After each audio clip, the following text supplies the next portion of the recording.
And just as my mother-in-law was about to retrieve the Tupperware from the cupboard, my father-in-law suddenly collapsed, falling out of his chair.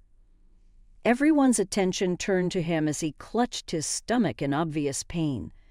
We were all taken aback by this unexpected turn of events. "What's wrong with you?" my mother-in-law exclaimed, clearly concerned for her husband.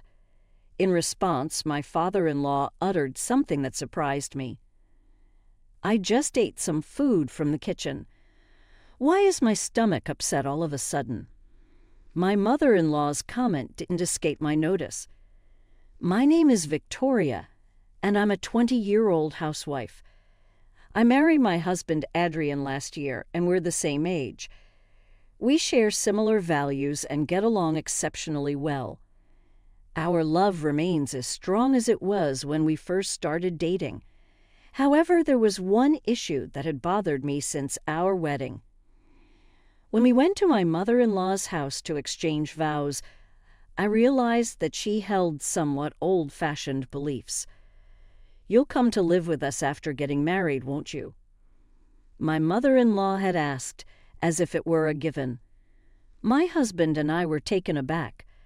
We had no intention of living with my in-laws, so my husband firmly responded, "No, we plan to start our married life on our own." My mother-in-law seemed taken aback by our refusal. "Why?" "You're the eldest son," she protested.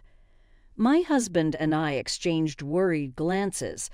However, my father-in-law intervened, saying, "That's an outdated way of thinking. Burton and Victoria should do what they want." His words seemed to calm my mother-in-law down temporarily. Yet there was another issue that continued to loom, adding to the tense atmosphere. Neither my husband nor I had ever planned to have and just as my mother-in-law was about to retrieve the Tupperware from the cupboard, my father-in-law suddenly collapsed, falling out of his chair. Everyone's attention turned to him as he clutched his stomach in obvious pain. We were all taken aback by this unexpected turn of events. "What's wrong with you?" my mother-in-law exclaimed, clearly concerned for her husband. In response, my father-in-law uttered something that surprised me. "I just ate some food from the kitchen. Why is my stomach upset all of a sudden?" My mother-in-law's comment didn't escape my notice. "My name is Victoria, and I'm a 20-year-old housewife. I married my husband Adrian last year, and we're the same age. We share similar values and get along exceptionally well. Our love remains as strong as it was when we first started dating. However, there was one issue that had bothered me since our wedding. When we went to my mother-in-law's house to exchange vows, I realized that she held somewhat old-fashioned beliefs. You'll come to live with us after getting married, won't you? My mother-in-law had asked, as if it were a given. My husband and I were taken aback. We had no intention of living with my in-laws, so my husband firmly responded, "No, we plan to start our married life on our own." My mother-in-law seemed taken aback by our refusal. "Why?" "You're the eldest son," she protested. My husband and I exchanged worried glances. However, my father-in-law intervened, saying, "That's an outdated way of thinking. Burton and Victoria should do what they want." His words seemed to calm my mother-in-law down temporarily. Yet there was another issue that continued to loom, adding to the tense atmosphere. Neither my husband nor I had ever planned to have a wedding ceremony. I prefer simplicity and didn't want anything too extravagant. Instead of a wedding ceremony, my husband and I discussed using the money for travel and other experiences. When I mentioned this to my in-laws, my mother-in-law's face turned the shade of green once again. She was deeply opposed to the idea of skipping the wedding.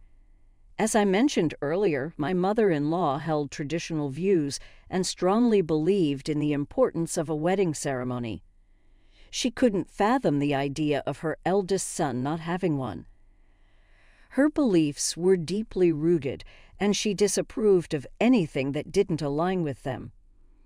Fortunately, my father-in-law came to our rescue once more.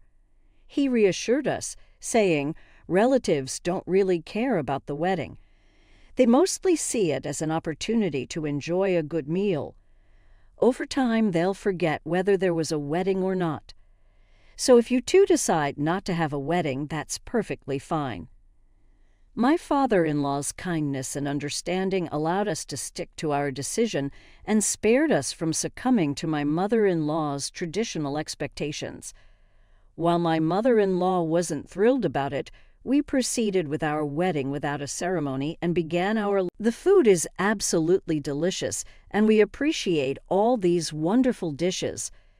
My mother-in-law beamed with happiness upon receiving our praise and encouraged us to eat heartily.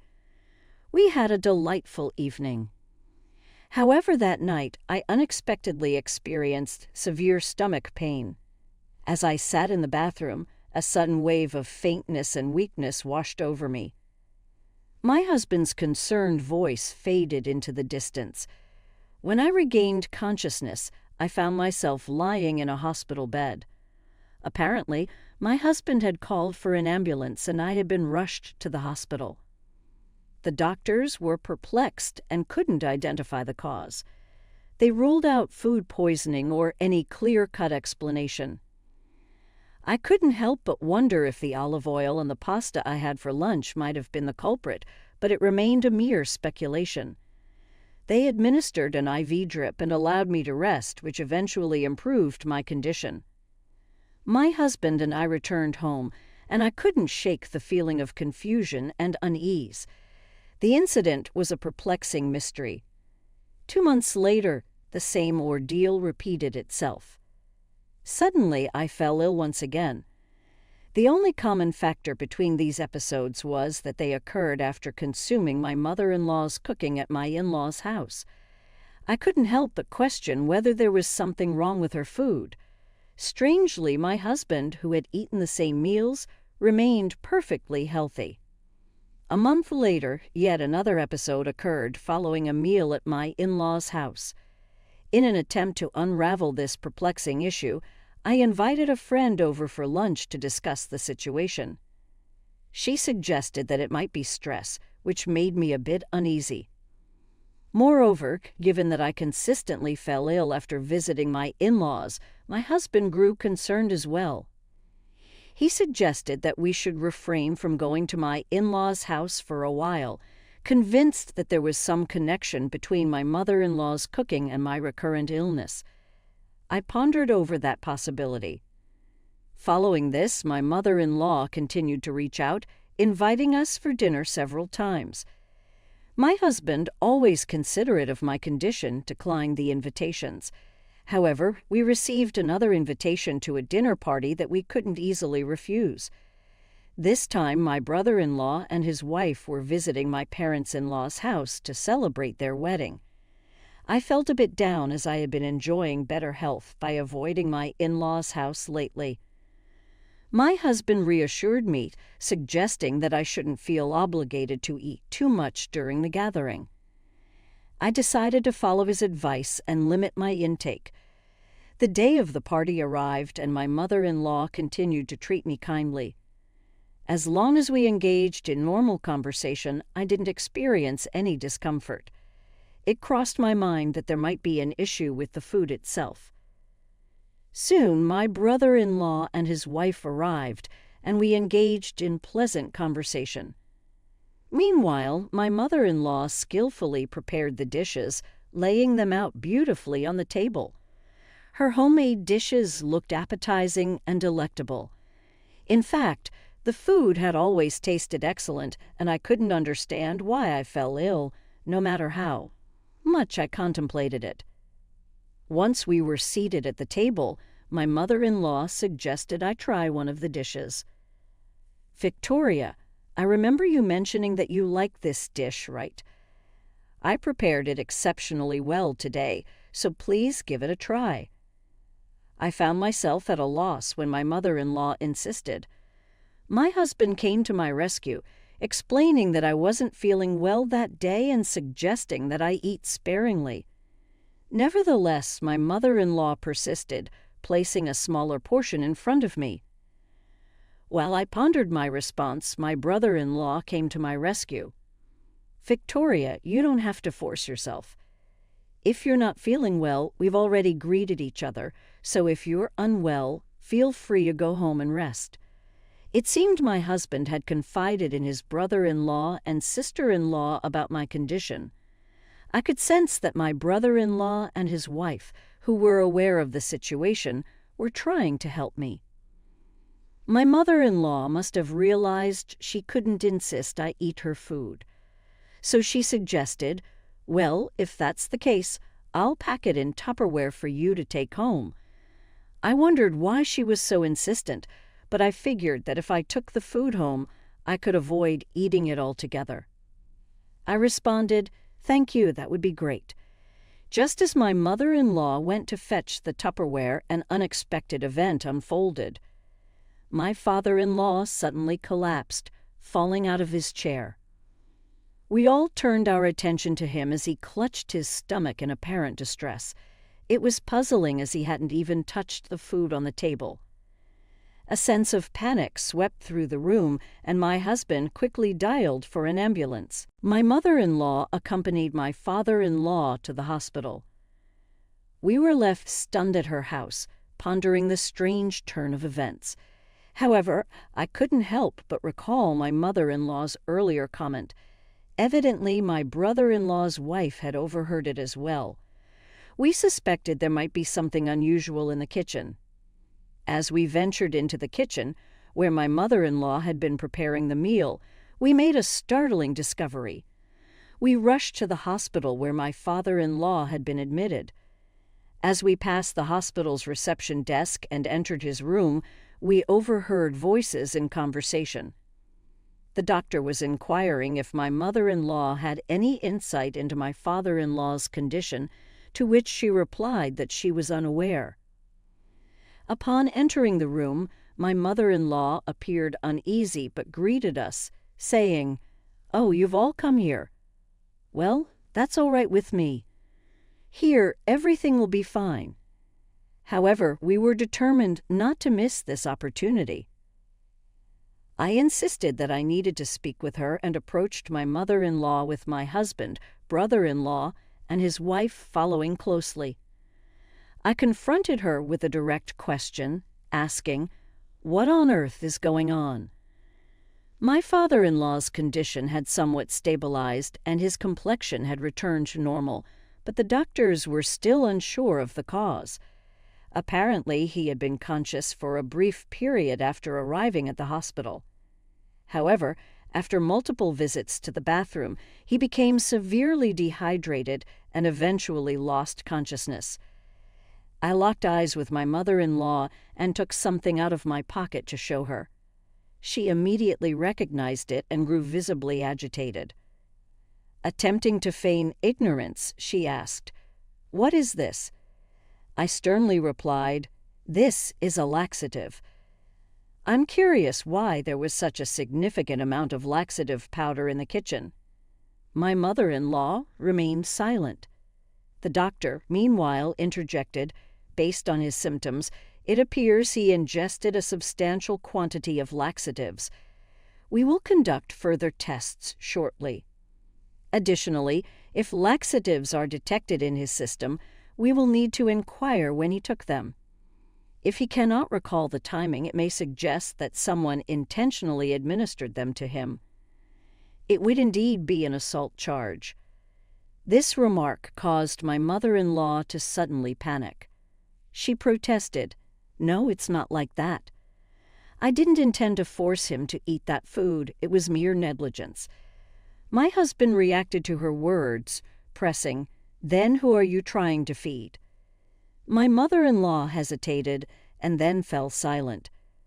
Frustrated, my husband warned, "If you won't tell us, we'll have to involve the police in the investigation."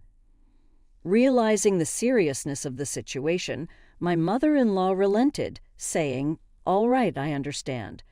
She proceeded to explain her actions, revealing that it was all directed at me. She intended to punish me by secretly adding laxatives to my food. Confused and hurt, I asked, "Punish me? What have I done to you?" She replied with resentment, "Because my son married you, he's become a disobedient son. You're the one who made him defy our wishes. That's why you're my enemy." My husband and I were shocked by this unfounded resentment, and we exchanged glances. I questioned her further, "Is that why you put laxatives in the food you gave me?" She downplayed her actions, saying, "It wasn't that much laxative at first, so you were fine. Don't exaggerate, you didn't even need to go to the emergency room." My husband and brother-in-law came to my defense, expressing their anger at her for targeting me. My husband and brother-in-law went as far as declaring that they would disown my mother-in-law. Trembling with fear, she begged them not to go through with it. My father-in-law, who had been semi-conscious throughout our conversation, regained his senses and expressed his disappointment, saying, "You've acted terribly out of sheer ego. The police should have arrested you. I'm so disappointed in you." My mother-in-law panicked and asked, "You're not going to divorce me, are you?" My father-in-law was resolute, insisting that she pay me $30,000 in compensation, but she would have to earn it herself, as he would not assist her in any way. She responded with a worried, "Oh no." My mother-in-law protested, but my husband remained resolute, stating, "Shut up. If you don't agree to these terms, I will divorce you immediately and turn you over to the police." Staring at the prospect of divorce and legal consequences, my mother-in-law had no choice but to comply with the conditions, working diligently to pay me the $30,000 she owed. My father-in-law closely monitored her efforts to ensure she wouldn't cheat. It was clear that she felt overwhelmed by the financial burden, but I believed she deserved this consequence for the pain she had caused me. Meanwhile, my husband and I continued to enjoy a happy life together. My father-in-law and husband assured me that I didn't have to maintain contact with my mother-in-law anymore, which brought me immense relief. Despite the challenges I had faced, I felt secure knowing that with my husband and father-in-law by my side, I could overcome anything. Feeding someone food laced with laxatives is indeed a crime, and it was shocking that a mother-in-law would resort to such actions without hesitation. One might wonder why my father-in-law had married her in the first place. However, it appeared that my husband and his brother were decent individuals, suggesting that perhaps my mother-in-law hadn't always been this way. Regardless, it seemed that her punishment was appropriate, and I hoped she would continue working diligently to repay the $30,000 to me. Above all, I wished for a future filled with happiness and contentment for my husband and me.